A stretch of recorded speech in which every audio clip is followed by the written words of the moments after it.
These are three lessons Republicans in Michigan can take away from the May 5th election. One, no May millage is a hit. Two, the 35th Senate District is going to need to be flipped because it's Democrat at its defaults. And three, the power of your voice and your vote go a lot further than you think. Here's what we can learn from two low turnout millage votes. Let's just start at the very beginning. The whole premise of no May millage is that asking voters to raise their property taxes in May is a deceptive and underhanded tactic. Most people don't even vote, but most people who do vote in November. They expect to vote in November. They've been hearing about this since 9th grade civics and Schoolhouse Rock. So when you put something on the May ballot, it needs to be a special occasion. It needs to be a special election. Instead, what we've seen for many decades in Michigan is government officials hoping to avoid public scrutiny, putting things on the ballot in May, putting things on the ballot in August when you're on vacation, putting things on the ballot when your mind is elsewhere so as to avoid widespread scrutiny. So when it passes, when the millage effort passes, they can say 70% of voters approve this. Yes, 70% of the 13% who showed up. And so low voter turnout is the health of the state. It is the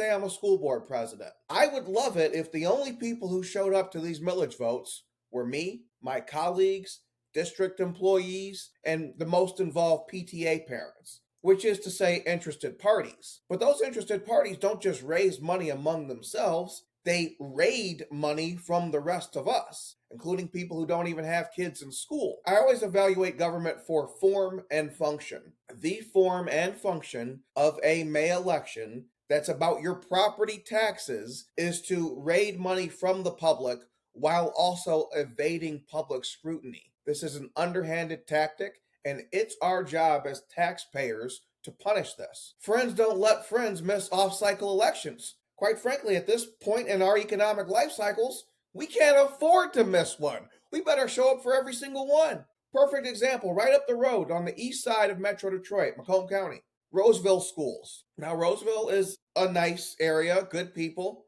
but it's a blue-collar area. It's not exactly Bloomfield Hills, right?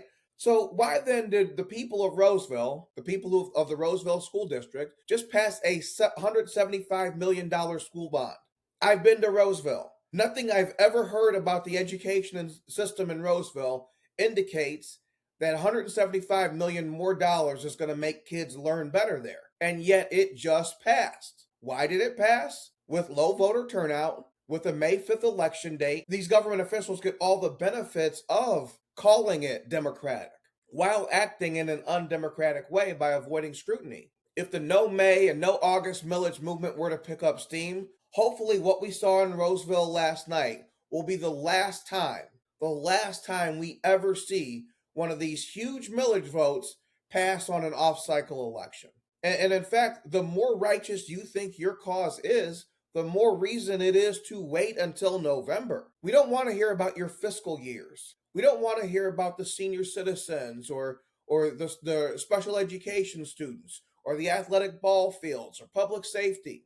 What we want to hear is that you understand you work for us. And as such, you're going to treat us like neighbors. You're going to treat us like partners in the future and not just as a wallet you reach into to extract funds from. And so, you got away with this one, Roseville schools. Congrats. But I can promise you this. You try something like this again in a May or in August, and people are going to become household names. Then I look at Brighton schools. You know, me and Anna Hoffman been working on this whole no May millage thing for the Michigan Enjoyer.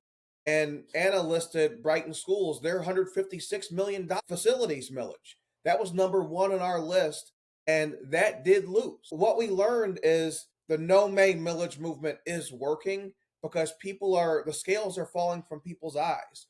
When people understand that the form and function of a May election is to avoid the public, then they become hell-bent on showing up, right? I might not agree with what you're doing. I might like what you're doing, right? But if you're trying to trick me, then I'm damn sure going to take an interest in what you're doing. I can't afford not to. And so what we showed in places like Brighton and some of these other millages that failed is that the public is watching. The public is concerned. The public is going to participate. And so if you want to be viewed as a good neighbor, help us out. put your millage requests when most people vote. The people of Roseville don't care any more about their schools than the people of Brighton. Everybody cares about the schools. Everybody cares about the kids. And the people of Roseville certainly aren't in any better position to afford this than the people of Brighton. The only difference is the people of Roseville got caught slipping and the people of Brighton were paying attention. That's the only difference. And that's the difference between $156 million in new taxes, which is avoided in Brighton, and $175 million of taxes that the people of Roseville, the homeowners of Roseville, the renters of Roseville, the businesses of Roseville will have to pay for. Lesson 2, the 35th district is going to need to be flipped because it is Democrat in its defaults. So let's just look at some rough numbers, right? I see a lot of frustration, a lot of sturm and drang that, oh my God, Jason Tunney, the Republican candidate in that special election in Saginaw Bay, he lost his election to Chedrick Green, the Democrat candidate. And I see a lot of thoughts about, because not only did he lose, he lost pretty badly. It was like a 60-40 type loss. There's all this discussion about what it means and what we can extrapolate to November. Well, here's what it means. Here's some just back of the envelope math for you. In the February primary, where voters could choose the Democrat and Republican candidates who just ran in the special election, Republicans altogether put 18,200 votes, roughly. Democrats altogether put in 26,600 votes, roughly, which is to say 8,400 more Democrats showed up in February than Republicans who showed up in February. In May, just now on May 5th, it was the same story. 36,600 Democrat votes compared to about 25,000 Republican votes. And both of those are a little less. I rounded up in both cases. So essentially, we're looking at about 11,500 more Democrat votes than Republican votes. So let's just all take some perspective here about what happened last night and what we can extrapolate from it. Guys, there's a reason a Democrat held this Senate seat to begin with. There's a reason that Democrat who held the seat, Kristen McDonald-Rivet, won the similar seat in Congress, and why Democrats named Kildee have held that seat since the 1970s. I just met a young man named Amir Hassan. He's running against Kristen McDonald-Rivet in the 8th District. There's a reason Amir's handle on Instagram is flip the 8th and not keep the 8th red. That's because the district is not red. It's blue, and it has been for many decades. So a loss in this case is not some shocking event. It's closer to inevitable than shocking. And so I think it's important to keep a proper perspective on things. Yeah, I think it's important to not over extrapolate from what happened in a Democrat district because a Democrat won that race in a low turnout race. Guys, the same reason Chedrick Green, the Democrat, won the 35th district is the same reason they put millages on the May ballot.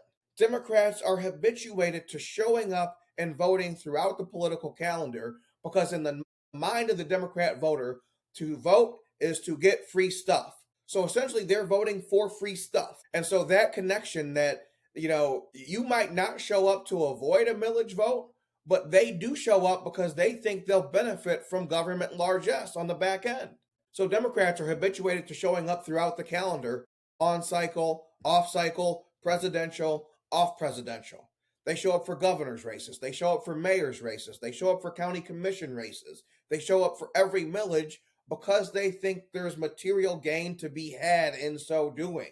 Republicans have to make a different argument. As Anna Hoffman said, Republicans are not the party of free stuff. They're the party of freedom. And that takes some doing. Unfortunately, Republicans also have the electorate that shows up once every 4 years and only if they absolutely love the candidate.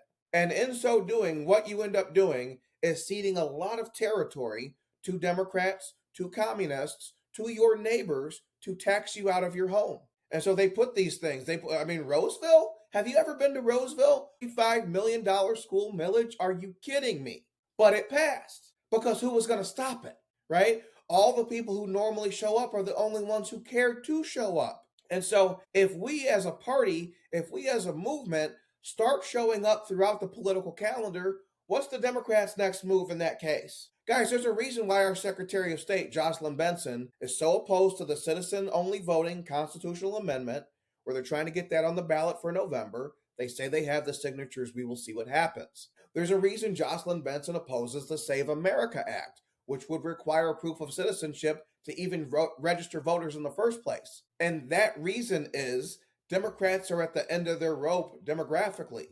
They're losing the black vote. And then they aborted a good portion of the black vote. If there simply had not been mass abortion for the last 6 decades, and black people voted at the same rates they did vote in November 24, Kamala Harris would have walked into the White House. And so the Democrats have aborted their voting base, and their new plan is for non-citizens to carry the day. So they're on the final frontier. They need Julio down by the schoolyard to be able to vote, or at least someone on his behalf. I'm trying to get you to avoid a tax hike on your own house. And so, as always in life, the bad news is the good news, and the problem is the solution. The problem, our voters don't show up year-round. The solution, we're going to talk to our neighbors. We're going to talk about the importance of voting.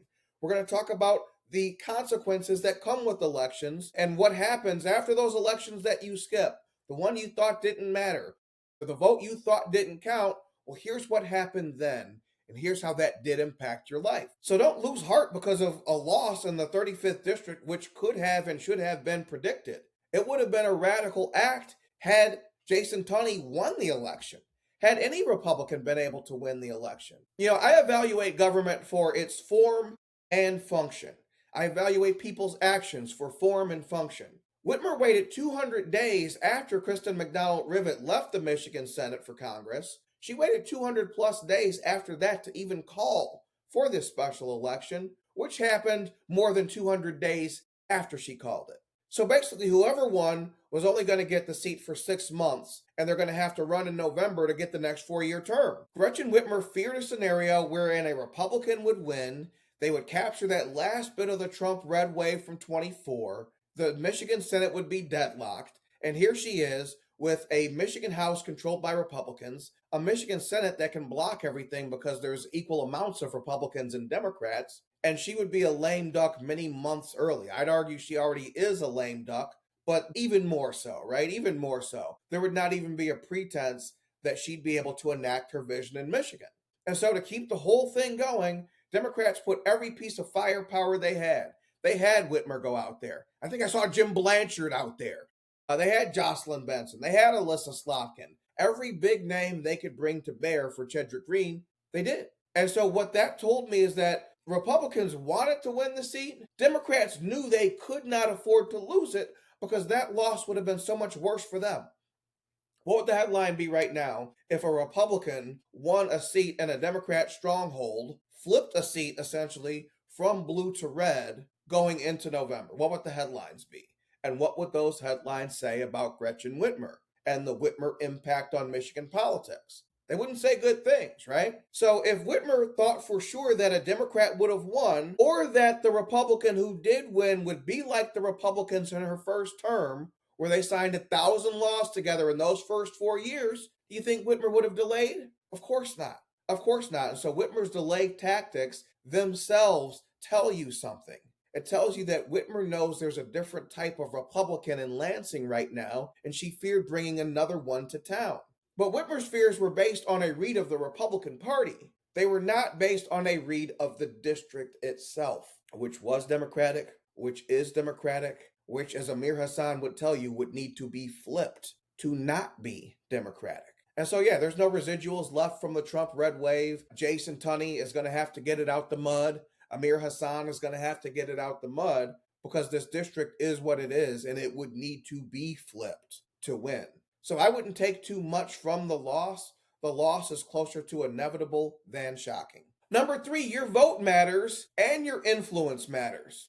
Sometimes people ask me about the Dickson Declaration and they say, how come you only say you need 10 Republicans to be gathered for you to travel to them and give a speech? And so the reason I only need 10 people in a crowd is and by the way, if you want me to come give a speech to your group, email me, jamesdicksonpodcast@gmail.com. I will come see you in Michigan. But the reason I only need 10 people is because for each of those people I see in the crowd, they represent 10 other people. Those are the 10 friends who call and ask, hey, what do you think about this property tax hike they're trying?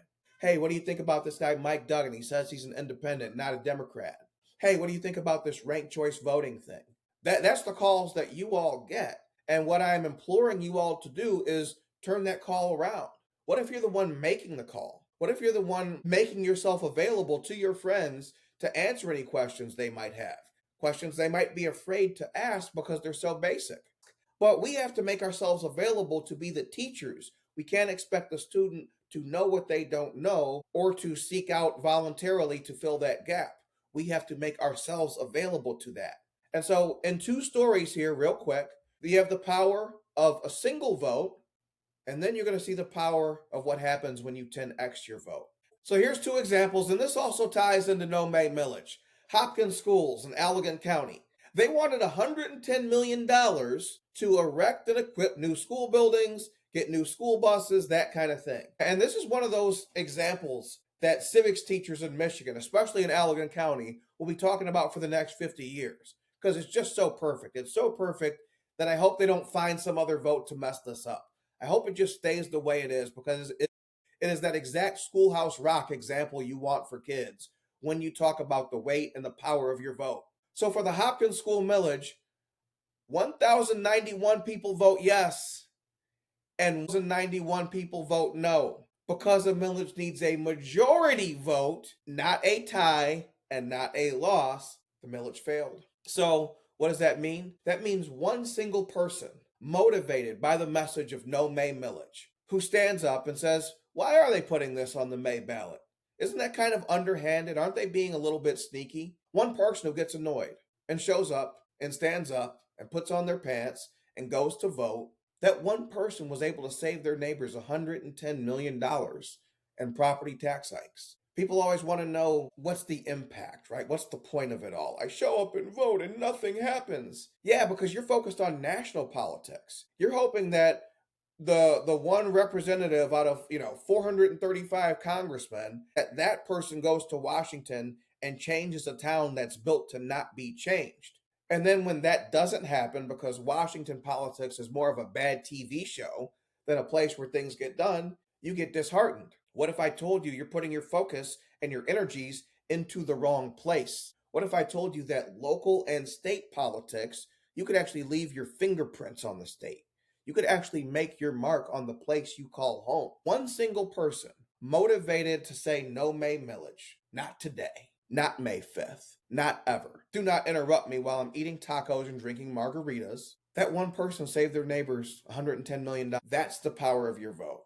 Then we have another case in Sanilac County, and this is what happens when you 10x your vote.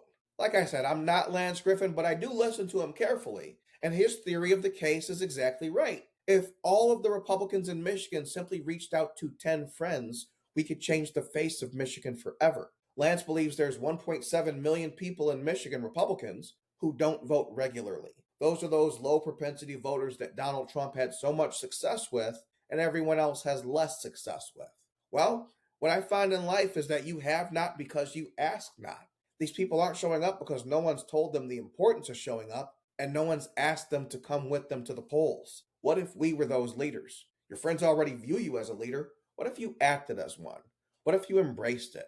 What if you took on the responsibility of changing your community? Well, as we're going to see here, you could save your neighbors many millions of dollars. So in Sanilac County, the Crosswell schools, they asked for a $37 million millage, another one of these help us have nicer buildings kind of deals.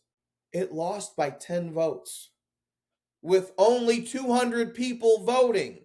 So first of all, it should feel very wrong to you that 200 people of any leaning, of anything, decided for everyone else in the community to raise their taxes by $37 million. That alone exposes the evil of the May millage and why I say no May millage. 200 people should not have that much power. But because they do, that means 10 people have massive power. Enough power to say no, enough power to say yes, enough power to make their community reflect their values. I say it all the time, guys. Michigan in 27 is going to reflect someone's values. Why not yours? Why not mine? Why not ours? Why can't we be those people? This isn't a TV show that we're watching.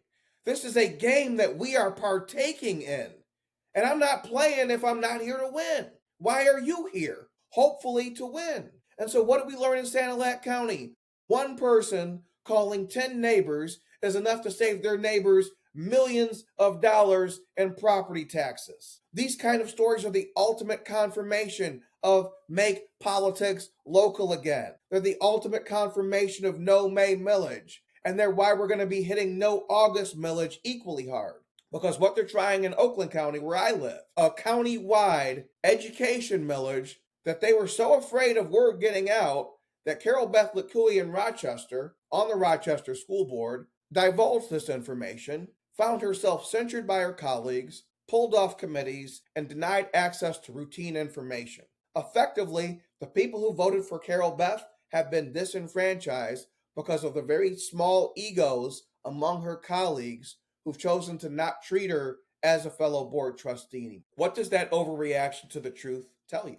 It tells you that the truth has power. It tells you that what they fear, what government officials, the government class fears, is us standing up, speaking out, talking back, but especially when we vote. You see here that we're facing one common problem.